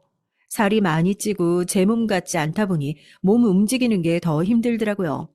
특히 출산 시기가 한여름이라 더운 날씨에 만사가 다 귀찮고 짜증이 났습니다. 어느 날 남편이 테니스 동호회가 끝나고 사람들과 술 한잔하고 들어오겠다고 연락이 왔어요. 막달이는 언제 아기가 나올지 모르니 제가 남편한테 항상 대기를 하고 있어야 한다고 저녁 약속 같은 건 하면 안 된다고 얘기를 해둔 상태였거든요. 그걸 뻔히 알고 있는 남편이 운동 끝나면 저녁 10시가 되는데 그 이후에도 술을 마시고 들어오겠다고 하니 화딱지가 나더라고요. 그래서 전화로 남편에게 단호하게 얘기를 했습니다. 오늘 술자리 가지 말고 집으로 바로 와. 나 지금 상태가 안 좋아서 당장이라도 출산하러 갈지도 몰라. 여보가 없으면 나 혼자 짐 싸서 병원으로 가야 하는데 설마 아니 여보가 그걸 바라는 건 아니겠지? 나 분명히 말했으니까 회사 퇴근하고 나면 집으로 바로 와야 돼. 남편은 전화 너머로 깊은 한숨을 내쉬었고 제 말이 통했는지 집으로 바로 퇴근을 했는데요. 남편을 기다리다가 배가 너무 고파서 저녁 식사를 먼저 하고 침대에 누워 있었는데 남편이 저를 보고 한 소리 했습니다. 침대 가라앉겠다. 밥 먹고 그렇게 누워있으면 소화 안 되는 거 아니야? 그리고 지금 보니까 아기 낳으려면 몇 주 더 기다려야 할 것 같은데 오늘 꼭 나한테 집으로 오라고 해야 했어. 나도 그동안 회사 생활하면서 쌓였던 게 있는데 기분 전환할 기회도 줘야지. 어쩜 그렇게 이기적이냐? 이런 식으로 대화 나누는 것도 이제 지겹다, 지겨워. 남편은 저한테 지겹다며 고개를 떨구는데 순간 울컥하더라고요. 이제 곧 출산을 앞둔 아내한테 지겹다며 고개를 떨구고 뚱뚱해서 침대 가라앉겠다고 면박을 주는 게 이런 사람이 정말 내 남편이 맞나 싶었습니다. 사실 제가 20kg 가까이 살이 찌는 과정에서 남편이 제 외모가 변하기도 하고 뚱뚱해져서 싫었는지 살갗만 닿아도 질색팔색을 하더라고요. 같은 침대에서 자더라도 중간에 큰 인형을 하나 두고 저를 대신해서 인형을 끌어안고 잤어요. 제가 남편한테 섭섭해서 왜 저 대신 인형을 끌어안고 있냐고 물어보면 그냥 더워서 그런다고 말했는데요. 인형이 죽부인도 아니고 시원할 리가 없는데 그런 핑계를 대며 저를 멀리할 때마다 얼마나 자존심이 상하고 기분이 상했는지 모릅니다.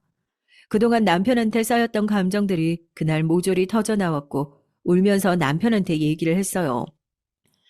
나라고 이렇게 살찌고 싶었겠어? 임신하고 아기가 커지니까 자연스레 몸이 불어난 건데 내가 살쪘다고 만지기도 싫다고 인형이나 끌어안고 자고 내가 얼마나 여자로서 수치심을 느꼈는지 알기나 해? 남편은 제가 우는 것마저도 짜증이 났는지 제 얼굴도 쳐다보지 않고 말했습니다. 그만하자. 계속 이럴 거면 나 밖에 나가서 모임 다녀올게. 서로 말싸움하면 우리 아기가 다 들을 거 아니야. 여보도 태교 생각해서 나랑 말싸움하기 싫다면서. 그런데 왜 나한테 먼저 시비를 거냐? 하루 종일 밖에 나가서 일하고 온 남편한테 고생했다고 말 한마디 하지 못할 망정 이렇게 스트레스를 줄 거면 나갈게. 남편은 본인 할 말만 그렇게 하고 밖으로 나가버렸습니다. 집안에 혼자서 덩그러니 남아있는데 바보가 된 기분이 들더라고요. 제가 하는 말들은 모두 귓등으로 듣는 남편에 대해 하소연하기 위해 저녁 늦게 시어머님께 전화를 걸었는데요. 시어머님이 굉장히 엄격하셔서 남편도 시어머님 말이라면 껌뻑 죽었고 제가 임신을 한 상태이니 당연히 시어머님께 제 편을 들어주실 거라고 생각했어요. 어머님, 늦은 시간에 연락드려서 죄송해요. 저는 이대로는 아기 못 낳을 것 같아요. 오빠가 허구한 날 운동한다면서 늦게 들어오고 지금도 술 마시러 나갔는데 어떻게 제가 오빠를 믿고 아기를 낳을 수 있겠어요? 예, 이 늦은 시간에 갑자기 전화가 왔길래 무슨 큰일 났는 줄 알았다. 산딸이 얼마 안 남았는데 우리 귀한 손주를 못 낳겠다고 하고 입에 못 담을 소리를 하지 말아라. 우리 아들을 믿고 자시고 할 게 아니고 네가 애미로서 자격이 있는 건지 먼저 생각해봐. 어머님, 오빠가 임신한 저한테 뚱뚱하다고 침대에 누우면 가라앉겠다고 하고 자존심 상하는 소리만 해대는데 그게 남편으로서 할 얘기인가요? 어머님께서도 잘 아실 거 아니에요. 임신하고 나면 얼마나 예민하고 몸이 붓는지요. 옛날이랑 지금이랑 똑같니? 옛날에는 뚱뚱해도 아기만 순풍순풍 잘 나오면 100점짜리 며느리였지. 요즘 젊은 사람들은 임신해도 배만 나오고 임신했을 때부터 연예인처럼 관리를 한다고 하던데. 석구도 남잔데 뚱뚱해진 아내 몸뚱아리를 보고 좋겠니? 남편한테 사랑받는 것도 아내 몫인데 우리 석구가 그렇게까지 하는 건 다 이유가 있겠지. 모든 게 다 네 엿보니 별 시덥지 않은 얘기 늘어놓을 거면 당장 전화 끊어. 시어머님은 그렇게 처음부터 끝까지 모든 게 제 탓인 걸로만 이야기를 하고 전화를 끊으셨어요. 괜히 시어머님께 전화해서 욕만 얻어먹고 기분만 더 상했습니다. 그렇게 아빠로서의 준비가 전혀 되어 있지 않은 남편을 옆에 두고 불안한 마음으로 딸아이를 낳았습니다. 그런데 막상 아기를 낳고 나니 자신을 닮은 아기가 너무 예뻤는지 아이에게 정말 잘해주더군요. 퇴근하고 일찍 집에 올 때면 딸아이를 물고 빨고 예뻐서 어찌할 바를 몰랐어요. 아이에게만큼은 정말 100점짜리 아빠였습니다. 반면 남편으로는 정말 빵점짜리였어요. 저희 부부는 무늬만 부부였던 것 같아요. 아이를 가운데 두고 서로 이뻐하기는 했지만 부부로서의 스킨십은 전혀 없었습니다. 아이를 낳고 부부관계를 하는 것도 6개월에 2번 정도 할까 말까였으니까요. 심지어 부부관계를 하자고 했던 것도 저였던 것 같고 남편은 아예 저에게 다가오지 않았는데요. 어느 날 갑자기 그런 남편의 행동이 궁금해 딸아이를 데리고 시댁에 놀러 갔을 때 시어머님과 함께 있는 자리에서 장난삼아 간접적으로 물어봤습니다. 어머님, 아버님께서는 오빠 낳고 아버님하고 사이 좋으셨어요? 지난번에 어머님께서 저한테 둘째도 연년생으로 낳으라고 하셨잖아요. 그러려면 부부가 같이 붙어 있어야 하는데 오빠는 당최 저한테 다가오려고 하질 않네요. 제가 시어머님께 부부관계에 대해 얘기를 하자 남편이 당황했는지 저한테 불같이 화를 내더라고요. 당신, 지금 우리 엄마 앞에서 무슨 이상한 소리를 하는 거야? 다른 집들도 가만 보면 아기 낳고 정신이 없어서 스킨십도 줄어들고 아기 위주로 집안이 돌아가던데 당신은 무슨 엄마가 돼서 아이한테 집중할 생각은 안 하고 이상한 생각만 하는 거야? 아니, 내가 뭐 틀릴만한 것도 아니고 왜 그래? 아니, 그냥 어머님께 당신 낳고 나서도 아버님하고 금술 좋았냐고 여쭤보는 게 그렇게 잘못한 일이야? 결혼한 부부가 관계를 맺는 건 당연한 일인데 임신하기 전까지는 매일같이 달라붙던 당신이 아기 낳고 180도 달라진 모습을 보이니까 이러는 거지. 다들 주변에서 여보 바람 피우는 거 아니냐고 물어보더라고. 저는 이때다 싶어서 속에 있던 말들을 남편한테 모조리 꺼냈었습니다. 시어머님께서는 계속 듣기 거북하셨는지 헛기침을 몇 번 하시고는 차분하게 말씀하시더라고요. 예, 수연아. 네가 나를 편하게 생각해서 이런 얘기를 꺼내는 건 알겠는데 내가 한마디 해주마. 지난번에도 내가 전화로 얘기를 했던 것 같은데 남자는 여자하게 달렸다. 네가 이런 식으로 남편을 면박 주고 못 살게 구는데 다가가고 싶겠니?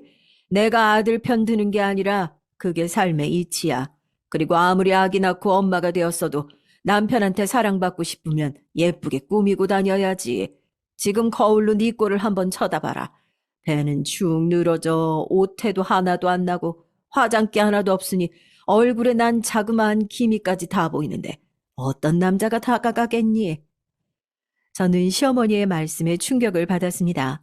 남편에 이어 어머님까지 출산하고 변한 제 외모를 가지고 대놓고 비하를 하시는데 서러워 죽는 줄 알았어요. 같은 여자로서 그런 말씀을 하시니 섭섭하기까지 하더군요. 그리고 남편이 가만히 있으면 중간이라도 갈 텐데 어머님 말씀에 말을 덧붙여서 제 가슴에 비수를 꽂더라고요. 우리 엄마 말씀 잘 새겨 들었지? 다른 남자 같았으면 당신 같은 아내랑 한 집에 살았으면 진작에 바람 피웠을 거야. 당신도 TV 드라마 보면서 잘생긴 남자 연예인 보면 좋다고 웃고 있잖아. 남녀 차별하는 것도 아니고 왜 나는 예쁜 여자 안 좋아할 거라고 생각해? 우리 연애하고 사귈 때도 내가 대놓고 얘기했던 거 기억 안 나? 나는 당신이 마르고 예쁘게 생겨서 좋다고 했었잖아. 그것 때문에 결혼하는 거라고. 그런데 지금 정반대 모습을 보여주고 있는데 내가 여보한테 손 하나 까딱하고 싶겠냐? 양심이 있으면 엄마 말씀대로 거울 쳐다보고 내 탓할 게 아니라 현실을 직시했으면 좋겠네. 저는 시어머님과 남편의 제 외모를 비하했던 그날을 평생 못 잊을 것 같습니다. 저한테 씻을 수 없는 상처를 남겼고 특히나 남편이 제 본 모습이 아니라 겉모습이 좋아서 결혼했다고 하니 이런 남자야말로 바람 피우기에 딱 좋은 사람이겠구나 싶었어요. 그 당시에는 제가 그냥 어렴풋하게 생각했던 것들이 실제로 현실이 될 거라고 상상조차 못했던 것 같습니다. 그리고 속으로 회사에 복직하기 전까지 예전의 제 모습으로 반드시 돌아가리라 굳건하게 결심을 했었죠. 그런데 회사에 복직하기 전까지 죽어라 살을 빼려고 노력을 했지만 마음처럼 쉽게 살이 한 번에 빠지지 않더라고요. 10kg 정도는 살을 빼긴 했지만 아기를 낳기 전보다 10kg 정도 쪄 있는 상태이니 오랜만에 저를 보는 회사 사람들은 예전의 저와 다른 모습을 보고 놀라더라고요. 예전에는 워낙 마른 체격이라 살찌는 것에 신경을 전혀 쓰지 않았는데 원래 입었던 옷도 잘 맞지 않고 출산 후에 뱃살이 축 늘어져서 사람들을 만나려고 하니 자신감도 떨어졌어요. 출산하고 오랜만에 회사에 출근하다 보니까 새로 입사한 직원들도 많고 왠지 낯설게 느껴지더라고요. 반면에 남편은 제가 없는 동안 날개를 펼치면서 회사 생활을 했는지 말단 직원부터 모르는 직원 없이 모두 친하게 지내는 것 같았습니다. 회사 출근 첫날 있었던 일인데요. 저는 당연히 남편하고 함께 점심 식사를 하려고 남편을 기다리고 있었는데 핸드폰 연락을 했는데도 남편에게서 아무런 연락이 안 오더라고요. 그래서 창문 밖을 바라보는데 남편이 어린 여자 직원들하고 다 함께 식사를 하러 나가는 겁니다. 여자 직원들에게 둘러싸인 남편의 표정은 지금도 잊을 수가 없어요. 집에서는 늘 똥 씹은 표정으로 딸아이를 바라볼 때를 제외하고는 전혀 웃지도 않고 인상만 썼는데 다른 여자들과 히히덕거리며 웃고 있는데 저를 바라보는 눈빛과 정반대되는 남편의 태도가 역겹게 느껴졌습니다. 결국 저는 다른 직원들과도 낯설어 혼자 밖에 나가서 식사를 했는데요. 혹시나 사장님인데 출근 첫날부터 혼자 식사하는 모습을 다른 직원들이 보고 뒤에서 흉을 볼까봐 최대한 멀리 떨어진 식당에 가서 식사를 하고 왔습니다. 그리고 사장님의 권한으로 남편을 방으로 불러 얘기를 했어요.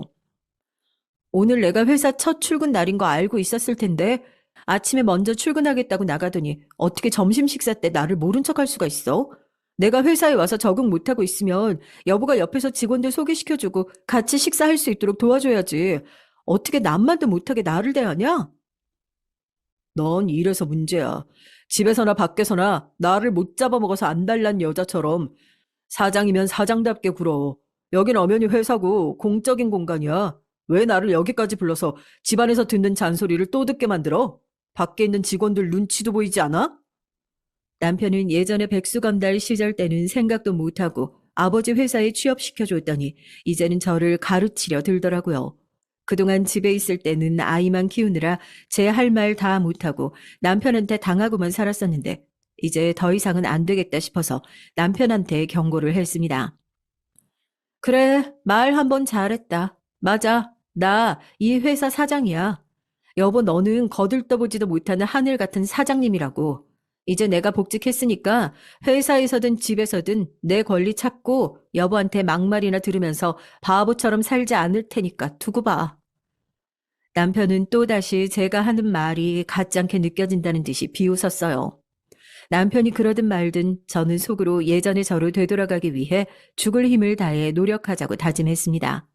그리고 그날 저녁 오랜만에 회사 출근을 했더니 몸이 정말 고단하더라고요. 딸아이를 재우고 저도 평상시보다 빨리 잠들려고 하는데 식탁 위에 올라와 있던 남편의 핸드폰에 메시지가 계속 오는지 전화가 오는 것처럼 울려댔어요. 남편은 씻으러 간 상태였고 저는 처음에 전화가 왔는 줄 알고 핸드폰을 들어 올렸는데요. 이 늦은 한밤중에 누구한테 전화가 왔나 싶어 남편 핸드폰 잠금을 열려고 하는데 열리지 않더라고요. 사실 남편과 저는 연애할 때부터 핸드폰 잠금 패턴이 동일했고 결혼하고 나서도 서로 바꾼 적이 없었어요. 각방을 쓰기 시작하면서 남편 핸드폰을 따로 만질 일이 없었는데 오랜만에 남편 핸드폰을 열려고 보니까 남편이 패턴을 바꿔놓은 것을 발견했습니다. 그런데 여자의 촉이 정말 무서운 게 남편 성격상 핸드폰 패턴 같은 건 귀찮아서 바꿔놓을 사람이 아닌데 10년 넘게 사용하던 핸드폰 패턴을 왜 바꿔놨을까 의구심이 들더라고요. 그래서 남편이 씻고 나올 때까지 모른 척하고 식탁 위에 다시 핸드폰을 올려놨습니다. 마침 남편이 나오자마자 핸드폰이 다시 울리더라고요. 남편은 제 눈치를 한번 쓱 보더니 핸드폰을 가지고 방으로 들어가 버렸습니다. 그리고 저는 확신했죠. 남편이 누군가와 연락하고 지낸다는 것을요. 그리고 몇 날 며칠 동안 남편의 핸드폰 잠금 패턴을 알아내기 위해 무단히 노력했습니다. 함께 거실에 있을 때, 부엌에서 식사를 할 때, TV를 볼 때, 핸드폰을 만질 때면 곁눈질로 남편의 잠금 패턴이 무엇일지 관찰했어요. 그렇게 노력하다 보니 2주일 만에 어렵게 잠금 패턴을 열게 된 것 같네요. 그런데 그 순간부터 저에게는 지옥이 시작됐습니다. 속으로는 누군가와 연락을 하고 지낸다고 생각했지만 실제로 제가 그냥 의심만 했기를 아니기를 바랬는데요. 제가 또다시 남편이 씻고 있는 틈을 타 핸드폰을 열어본 그 순간에도 그 어떤 누군가로부터 문자가 왔고 남편의 바람을 증명하듯이 상대방 여자가 남편과 함께 찍은 다정한 사진을 보내왔습니다. 사진 속 여자는 20대인 것처럼 상당히 어려 보였어요. 사진에 이어 보내온 문자 내용이 가관도 아니더라고요. 오빠, 밤이 되니까 더 오빠가 보고 싶네. 언제 한번 아내한테 운동 간다고 거짓말하고 우리 집에 와요. 우리 지난번처럼 오붓한 시간 보내자. 앞에 보내준 사진은 지난 주말에 벚꽃놀이 가서 찍었던 거예요. 카톡 프로필 사진 하고 싶은데 오빠 생각해서 참는다. 저는 남편에 대한 배신감과 분노가 차올라 미칠 것만 같았어요. 어떻게 두 년놈들에게 복수를 해줘야 할지 당장 지금 같은 집안에 있는 남편부터 어떻게든 하고 싶었어요. 남편이 곧 씻고 나올 것 같아 재빠르게 제 핸드폰으로 그 상간녀가 보낸 문자 내용을 사진 찍어 두었습니다. 당연히 둘이 다정하게 찍은 사진도 함께요. 조금 후에 남편이 나왔고 저는 최대한 모른 척 하려고 하는데 남편 얼굴을 쳐다보면 화가 나서 욕부터 쏟아져 나올 것만 같았습니다. 그래서 그 자리를 벗어나려고 남편 옆을 지나가는데 손이 부들부들 떨려서 혼났어요. 딸아이가 자고 있는 방 안으로 들어가 다시 그 상간녀가 보낸 사진과 문자 내용을 살펴보는데 하염없이 눈물이 흐르더라고요. 그동안 남편이 여자로 보이지 않는다며 핍박했던 지난 날들과 살쪘다고 업신여기며 막말했던 지난 순간들이 파노라마처럼 펼쳐지는 것 같았습니다. 나한테 모든 게 지겹다며 그만하고 싶다는 말이 이제는 그만 저와 이혼을 하고 싶다는 것처럼 생각이 들었어요. 제가 이혼을 해주면 두 년놈들이 행복한 생활을 할 수 있도록 자리를 마련해 주는 것 같아 안 되겠다 싶더라고요. 그래서 고민 끝에 그 다음날 상간녀에게 전화를 걸었습니다. 바로 전화를 받을 줄 알았는데 전화 건 사람이 누군지 아는 것 마냥 한참 후에야 전화를 받더군요. 여보세요? 혹시 석구 오빠 아내분 되시는 분이세요? 역시나 그 여자는 제 번호를 미리 알고 있었고 저는 굳이 저를 소개할 필요도 없이 다짜고짜 만나자고 얘기를 건넸습니다. 네, 제가 누군지 역시 알고 있었나 보죠. 애기 아빠가 혹시나 이 번호로 전화가 오걸랑 절대 받지 말라고 알려줬나요? 뭐가 어쨌거나 전화 받은 김에 얘기할게요. 전화로 길게 얘기할 필요 없이 우리 만나죠. 제가 왜 그쪽을 만나야 하는 건데요? 저는 그쪽 만나서 할 얘기 없어요. 드라마에 나오는 것처럼 저 만나서 물 뿌리고 화풀이 하려고 만나자고 하시는 거면 사양할게요. 제가 지금 그런 취급 받을 만한 몸이 아니라서요. 상간녀는 사진 속 모습처럼 20대인 것 마냥 목소리가 굉장히 앳돼 보였어요.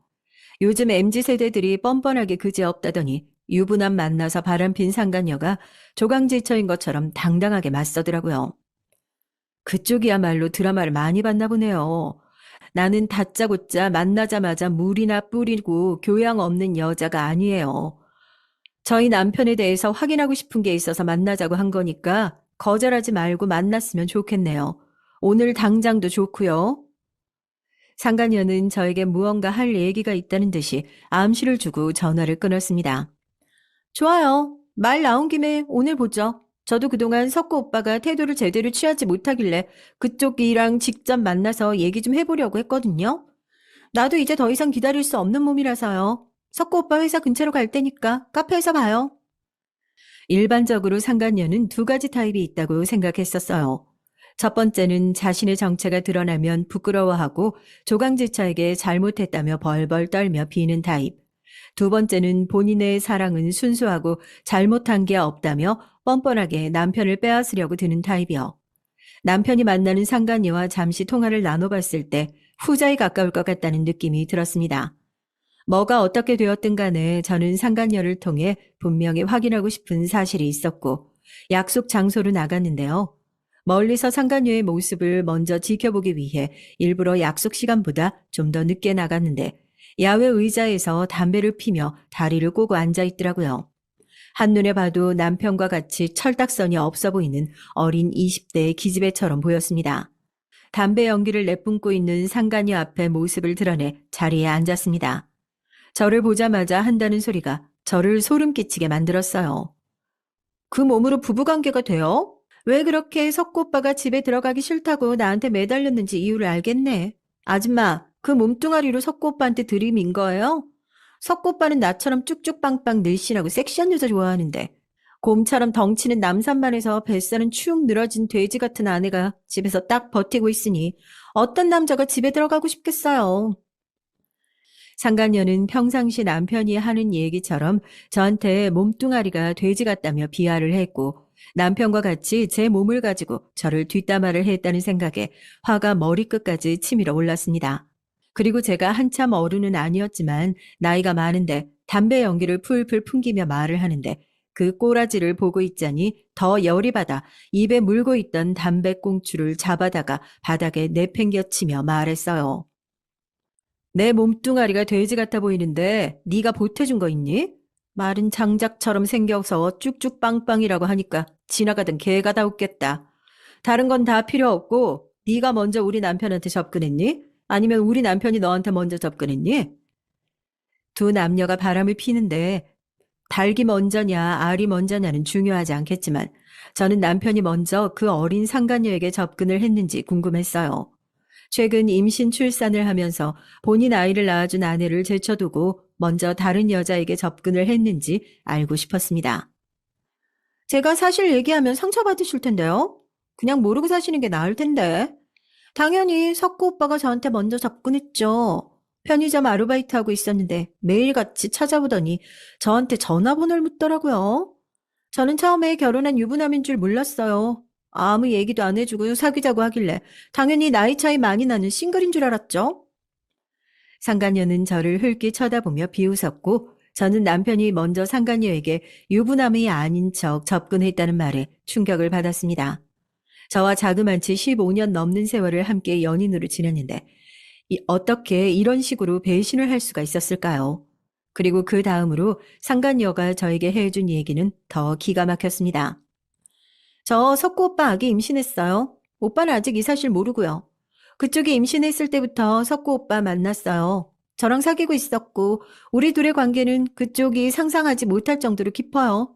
그쪽은 회사 사장님이지만 저는 일개 편의점 아르바이트생이고 우리 아기가 태어나면 석구 오빠 같은 아빠가 반드시 있어야 하거든요. 그러니까 오빠랑 이혼해 주세요.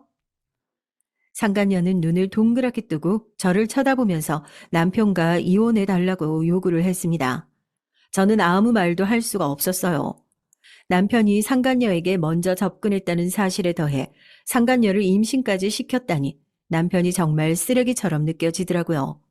그리고 유부남을 만나고 그 사람의 아내를 만났는데 사과 한마디 없이 이혼해달라고 요청하는 이 어린 상간녀에게도 화가 치밀어 올라 미칠 것만 같았습니다. 나한테 일말의 가책도 못 느끼니? 내가 임신했을 때 바람을 핀 거면 네가 아무리 나이가 어리다고 해도 같은 여자로서 부끄럽다고 느낀 적이 한 번도 없어? 어쩜 이렇게 뻔뻔하게 나한테 이혼 요구를 할 수가 있어? 나도 살고 봐야 될 거 아니에요, 아줌마. 아줌마는 회사 사장님이니까 돈 많을 거 아니에요. 지금은 그 몸뚱아리로 다른 남자 꼬시기 어렵겠지만 임신하기 전에 사진 보니까 꽤 괜찮더만. 아줌마도 석구 오빠 같은 쓰레기랑 살지 말고 새로운 남자 만나요. 석구 오빠는 그냥 나한테 넘기고요. 상간녀는 점점 선을 넘는 발언을 하기 시작했고 이제는 가만히 있을 수가 없겠다는 생각이 들었습니다. 임신했다고 한 여자가 담배를 피고 앉았고 엄마로서 자질이 전혀 없어 보였는데 격이 낮은 그 여자와 계속 맞대면하고 싶지 않았지만 제 분을 삭힐 필요가 있을 것 같더라고요. 참다 참다 머리채를 뒤 흔들려는 순간 뒤에서 익숙한 목소리가 들려왔습니다. 사장님 아니세요? 사장님께서 여긴 무슨 일로 오셨어요? 아니, 그나저나 소희 너는 왜 여기 있는 게냐? 아빠가 담배 끊으라고 몇 번을 말했는데 밖에서 담배를 피고 있어. 여기 계신 분이 아빠 회사 사장님이다. 어여 담배 끄고 인사드리지 못해? 제 뒤에는 회사 상무님께서 저에게 90도로 인사를 건네며 남편과 함께 있었는데요. 상무님께서 벼랑간 저에게 인사를 건네며 하신 말씀을 듣고 처음에는 무슨 소리인가 멍 때렸습니다. 알고 보니 남편과 바람을 핀 어린 상간녀가 우리 회사 상무님의 외동딸이었고 남편은 그 여자와 바람을 폈던 거더라고요. 남편도 그 사실을 그 자리에서 처음 알게 됐는지 당혹스러움을 감추지 못했습니다. 무엇보다 제가 상간녀와 함께 한자리에 있다는 것 자체가 믿기지 않은 듯 쳐다보았죠. 상무님, 지금 뭐라고 하셨어요? 지금 이 여자가 상무님 외동딸이라는 말씀이세요? 제가 육아휴직 들어가기 전에 대학교에 입학했다고 했던 딸이요? 제가 대학 입학 선물로 지갑 사줬던 그 딸이요? 사실 저는 회사 상무님 외동딸과 안면식이 있었는데요.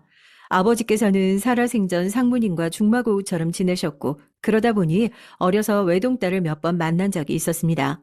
제가 물론 나이가 많다 보니 동생처럼 챙겨줬었는데 왠지 얼굴이 낯이 익다고 했더니 상무님의 딸이었더라고요. 어렸을 때는 동생처럼 생각했던 아버지의 중마고우의 딸을 남편이 직접 거려서 임신까지 시켰다니 이런 영화 같은 일이 다 있을까요? 저는 이 상황을 어떻게 해결해야 할지 감이 오지 않았습니다. 그 순간 상간녀가 상무님을 향해 얘기했어요. 아빠, 나 임신했어. 지금 아빠 옆에 서 있는 그 남자애야. 석고빠 아내가 아빠 상사일 줄 전혀 예상도 못했는데 이렇게 된 이상 잘 된 것 같다. 석고빠, 나 임신했으니까 이제 오빠가 나 책임져. 매일 나랑 같이 살고 싶다고 했잖아. 남자답게 이 자리에서 우리 아빠도 있으니까 오빠 아내랑 이혼하고 나한테 넘어와.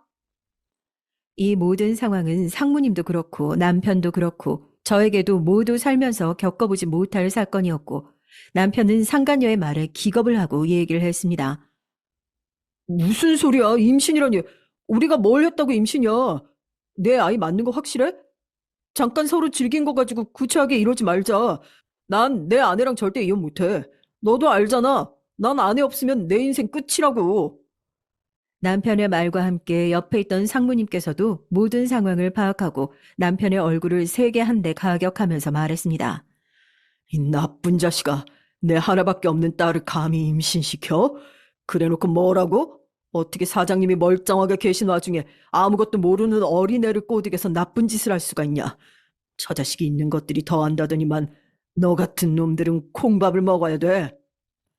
상무님은 평상시 회사에서 친하게 지내던 남편이 본인의 딸을 건드렸다는 사실에 흥분을 감추지 못했습니다. 남편은 저를 무시할 때는 언제고 이제 와서 저에게 무릎을 꿇고 손바닥에 불이 날 정도로 싹싹 빌기 시작했어요.